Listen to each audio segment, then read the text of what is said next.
有冇試過咧？生完暗瘡之後，你啲暗瘡斑咧一路都唔退，曬完太陽啊，又色斑啊，跟住咧一起身嘅時候，塊面好灰灰沉沉，成日用一啲嘅美白產品啦，用嚟用去咧都未必有一個好好嘅效果，仲令到你個皮膚更加敏感啊！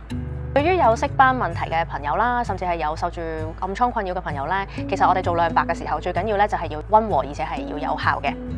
至於我哋點樣可以做到一箭三雕呢個咁好嘅成效呢？最主要其實就因為我哋有中西合璧嘅成分啦，有傳明酸、有甘草，亦都有牡丹根嘅成分嘅。傳明酸啦同埋甘草咧，其實喺日本嘅厚生勞動省咧就已經證明咗咧係一個好有效嘅亮白成分嚟嘅。咁另外咧，傳明酸最正嘅地方咧，其實佢係好適合敏感皮膚用嘅。原因咧就係佢就唔似得水楊酸啊或者維他命 C 咁樣咁刺激，咁所以咧就好適合一啲嘅比較皮膚乾燥啦或者係敏感皮膚嘅人去用嘅。另外一個重點，而大家都可能有機會會忽略咧，就係保濕啦。好多朋友同我講咧，佢哋用一啲坊間嘅產品咧，就會係越用越乾。咁所以咧揀亮白產品嘅時候咧，其實都要好注重保濕嘅。我哋係有3種透明質酸啦，亦都加咗雪耳嘅。